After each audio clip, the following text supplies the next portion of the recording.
Hi guys, it's Jessica D 1987 coming to you guys today with a very quick request video. On my last video where I did some homemade dinner rolls, I got some requests to show how I make the roasted garlic spread. It's really simple.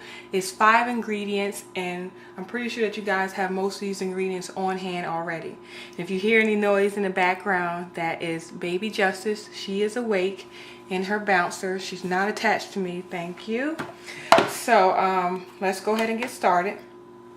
First thing, you're going to need a stick of unsalted butter, and I like to use unsalted butter because I like to control the amount of salt I'm putting into my my cooking, my recipes, or anything that I'm making. So if you have salted, by all means use it. You'll just omit the salt that's in the later part of this recipe. So you need 1 salt of butter.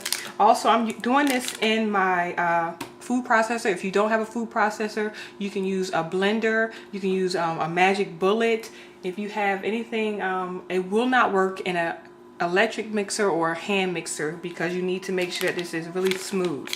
So I'm going to go ahead and add in my 1 stick of butter, and also you're going to add in 2 heads of garlic.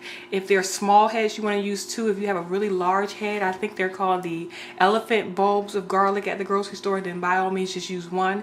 And again, this is just to taste. If you really love garlic, you want to go ahead and use a 2. If you're not so sure if you or your family's going to love it, or if it's like a first date kind of thing, you want to limit the amount of garlic you're using, then just go with 1 head.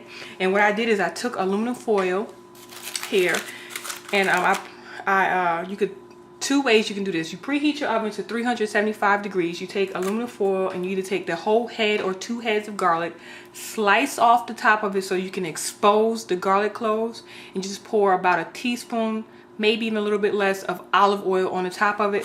Close it back up like this and put it on your rack in the oven, or a cookie sheet in your oven, for about 45 minutes to an hour, and it's going to be nice and soft. What I did here is the second method you can do is took all the garlic cloves out of its paper, if you guys can see that, and I just put a little bit of olive oil on it and I put it in there. That way I want to deal with the papery sticky mess for when I go ahead and make this spread. So that's what I have here. If you guys have questions about that, or if you're confused, just let me know. And the reason why I'm talking kind of fast is because baby Justice tends to get very loud. So here I have those garlic cloves with my 1 stick of butter, and I'm just going to dump that all into my food processor here. Right there. Make sure you get it all out because it becomes very sweet and soft when you roast it in the oven for that hour. And it's a little bit messy, but it's okay. You want to make sure you get it all in there. Okay.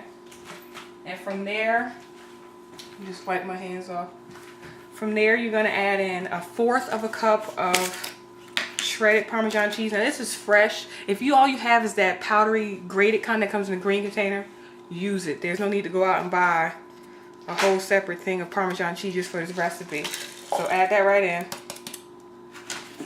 And then you're going to add in about a 1/2 teaspoon of dried Italian seasoning, and just sprinkle it in.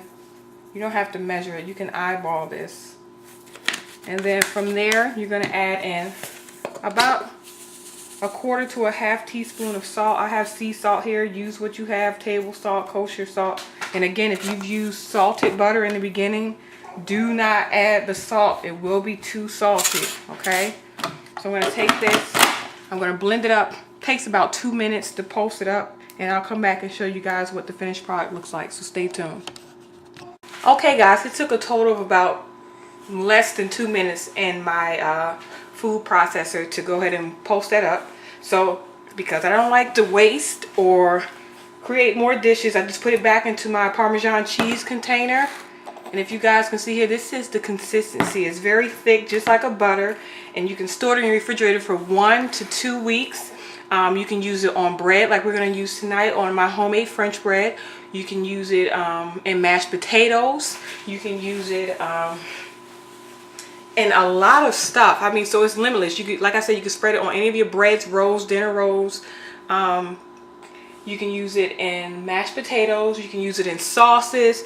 I mean, just be creative with it. Use it just like you would use butter or any other spread. Put it on crackers, anything. I mean, like I said, it can store in your refrigerator for 1 to 2 weeks. If you guys have any questions about this recipe, or if you didn't understand anything I talked about, yes, mama, let me know in the comment section below, and I'll try my best to get back to you guys as soon as possible. As always, take care and God bless. Bye, guys.